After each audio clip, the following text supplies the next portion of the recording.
तो स्टूडेंट एक free online classes में आपका स्वागत है। तो आज हम फिर से आ गए हैं।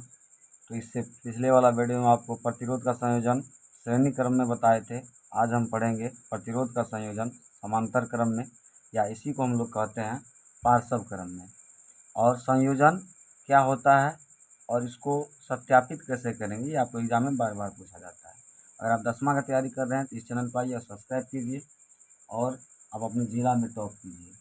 तो एक बात कहना चाहेंगे आप लोगों से, अगर 10वीं की तैयारी कर रहे हैं तो कद बड़ा नहीं होता एड़िया उठाने से, कद बड़ा नहीं होता एड़िया उठाने से, ऊंचाइयाँ तो हासिल होती है सर झुकाने से। तो आप अभी सर झुका के पढ़ लीजिए और 2023 में आपका जो मार्च में रिजल्ट आएगा वो आपके ज़िला में 1 नंबर होगा। इसलिए इस वीडियो को देखिए और ये इस बार एग्ज़ाम में पूछने वाला ही है। तो चलिए वीडियो को स्टार्ट करते हैं। देखिए, आपको एग्जाम में पूछता है प्रतिरोध का संयोजन पार्श्व क्रम में, या इसी को हम लोग कहते हैं समांतर क्रम में संयोजन। और आपको सूत्र दिया हुआ रहेगा 1/RP बराबर 1/R1 plus 1/R2 plus 1/R3 को सत्यापित करें। प्रतिरोध का जो समांतर क्रम में संयोजन है इसको प्रूव करने के लिए आपको कहा जाएगा। तो हम इसको प्रूव करने के लिए स्टार्ट करते हैं। तो सबसे पहले हम देखते हैं एक परिपथ को तैयार कर लेते हैं। परिपथ तैयार करते हैं। सबसे पहले क्या करते हैं, एक बैटरी लेते हैं। यहाँ पे बैटरी लेने के बाद इसमें तार जोड़ते हैं। तार जोड़ने के बाद यहाँ पे 3 प्रतिरोध ले लेते हैं, जो कि किस क्रम में लेंगे, समांतर क्रम में। समांतर क्रम किसे कहते हैं, एक के ऊपर दूसरा और दूसरा के नीचे तीसरा। इस हिसाब से आपको ये समांतर क्रम में है। तो आप एक बैटरी ले, यहाँ पे एक बैटरी हम ले लिए हैं। इसके बाद इससे जो है विद्युत धारा आई गुजारा गया है और 3 ठो प्रतिरोध R1 R2 तथा R3 लेकर के इस समांतर क्रम में जोड़ दिया गया। फिर इसको वापस तार को कनेक्शन करके यहाँ एक बीच में स्विच भी लगा दिए हैं और बैटरी के नेगेटिव में कनेक्ट कर दिए हैं, मतलब माइनस वाला में जोड़ दिया है। आपका ये परिपथ बन के तैयार हो गया है। तो इस प्रकार से प्रतिरोध आपका R1 R2 R3 हो गया। इससे बैटरी से प्रभावित होने वाली विद्युत धारा I हो गया है और इसी बैटरी से जो विभवांतर होगा उसको क्या मान लिया गया है, V। और परिपथ को जो माने हैं इसका नाम A और B, स्विच का नाम K, इसका बैटरी को C से इंडिकेट कर दिया है। और एक बात यहाँ पे जान लीजिए, प्रतिरोध जो है, प्रतिरोध पहला प्रतिरोध से जहाँ तक विद्युत धारा सेम ही आएगा, लेकिन पहला प्रतिरोध से जो विद्युत धारा गुजरेगा तो उनमें क्या हो जाएगा, अलग विद्युत धारा गुजरेगी, क्योंकि प्रतिरोध सबका अलग अलग है। इसलिए इसका विद्युत धारा जो है यहाँ पे मान क्या हो जाएगा, चेंज। यहाँ पे I है यहाँ तक, लेकिन इसमें इस प्रतिरोध में आएगा जिसका विद्युत धारा का मान क्या हो जाएगा, I1 अलग मान हो जाएगा, इसलिए इसको I1 से इंडिकेट कर दिए। तो दूसरा प्रतिरोध में विद्युत धारा जाएगा, इसका मान क्या हो जाएगा, I2। और फिर तीसरा में जो जाएगा इसका विद्युत धारा क्या हो जाएगा, I3। और फिर यहाँ से यहाँ तक जो लाने में जो कार्य किया जाएगा इसको हम विभवांतर कहते हैं। यहाँ से करंट स्टार्ट किया और फिर ये तीनों प्रतिरोध से होकर जो वापस यहाँ तक लाया, इसमें जो किया गया कार्य होता है उसको हम लोग क्या कहते हैं, विभवांतर करते हैं। इसको V से इंडिकेट कर दिए। तो इसी बात को हम क्या करते हैं, परिपथ आपका तैयार हो गया, इसी बात को हम क्या कर लेते हैं, भाषा में लिख लेते हैं। तो चलिए देखते हैं हम यहाँ पे।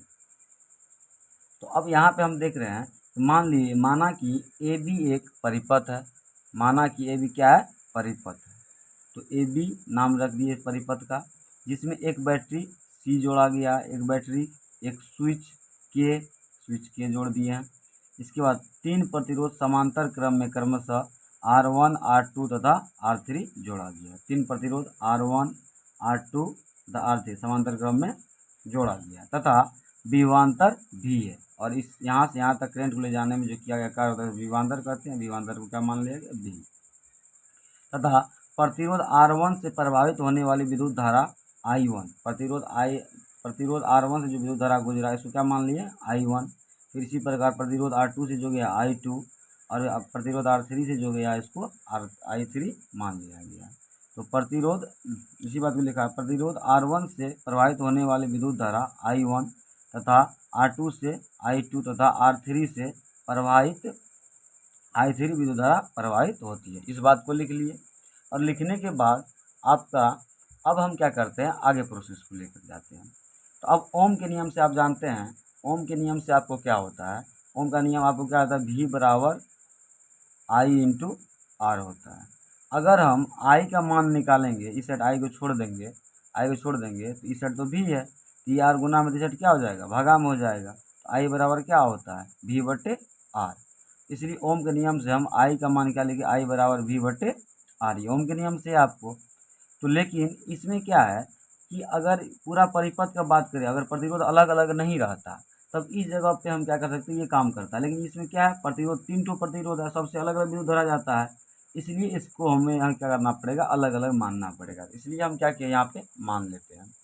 अब मानते क्या है कि मान लिए कि माना कि प्रतिरोध R1 से प्रवाहित होने वाले विद्युत धारा ऊपर में लिखे हैं, क्या था, I1 था, तो प्रवाहित तो होती है, इसलिए I1 बराबर क्या होता है, विभवांतर तो सबका सेम ही था, इसलिए विभवांतर का मान भी ही रह जाएगा, लेकिन उसका विद्युत धारा I1 था और पहला प्रतिरोध का मान नाम क्या था, R1 था।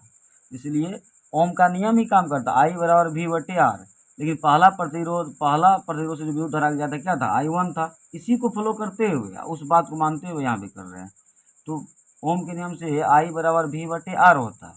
तो आई पहला प्रतिरोध पे हम जब आते हैं तो पहला प्रतिरोध में क्या था, विद्युत धारा का मान I1 लिख दिए, विभवांतर तो सब में सेम ही होगा, इसलिए वी का भी लिख दिए, और पहला प्रतिरोध मतलब प्रतिरोध को क्या माने थे, R1 माने थे। इसी प्रकार से हम इसमें भी लिख दिए। दूसरा प्रतिरोध था तो उसमें विद्युत धारा I2 बह रहा था, विद्युत धारा क्या बह रहा था, I2 बह रहा था, बराबर वी बटे वी विभवांतर सेम ही था बटे R2। फिर इसी प्रकार तीसरा प्रतिरोध से विद्युत धारा कितना I3 गया था, I3 वाला बराबर क्या हो जाएगा, V बटे R3। ओम के नियम से ये सूत्र लगता है, लेकिन आप जानते हैं तीसरा प्रतिरोध से विद्युत धारा I3 गया था और विभवांतर सेम ही था, जो दूसरा प्रतिरोध विद्युत धारा I2 गया था और विभवांतर सेम ही था, उसमें पहला से I1 गया था विद्युत धारा और विभवांतर सेम ही था, लेकिन ओम के नियम से ये सूत्र पे बैठ जाता है। इस बात को लिख लिए। अब एक बात बताइए,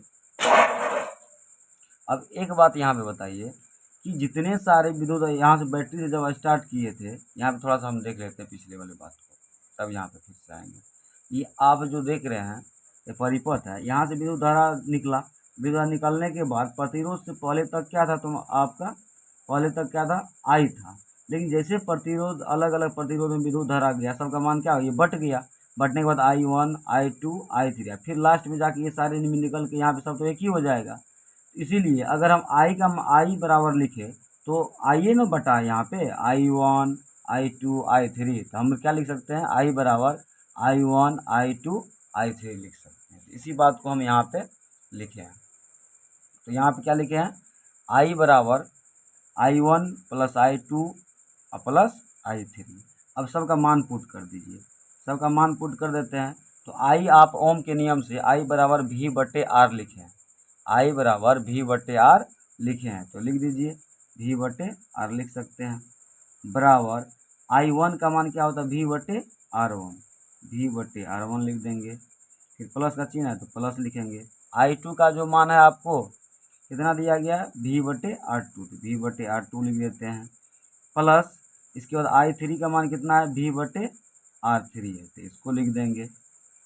अब यहाँ पे हम क्या करते हैं, आगे प्रोसेस को बढ़ाते हैं, V बटे आर को रहने देते हैं, बराबर इसमें भी V है, इसमें भी V है, इसमें भी है, सबका V कॉमन आ जाएगा। तो जब V कॉमन ले लेंगे तो यहाँ पे क्या बच जाएगा, V कॉमन लेते हैं तो एक बच जाएगा, एक बट सॉरी यहाँ पे R1 होगा, R1 I1 के लिए V बटे R1 होता है।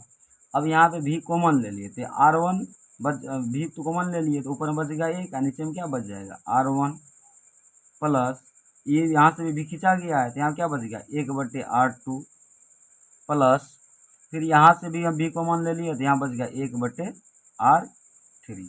अब यहाँ पे देख सकते हैं V इस साइड भी है, V इस साइड भी, गुना में इस साइड तो भगा में होगा तो नीचे से ऊपर कट जाएगा, हम डायरेक्ट यहीं से काटते हैं, V से V कट गया, एक मरतबे में एक कट जाएगा।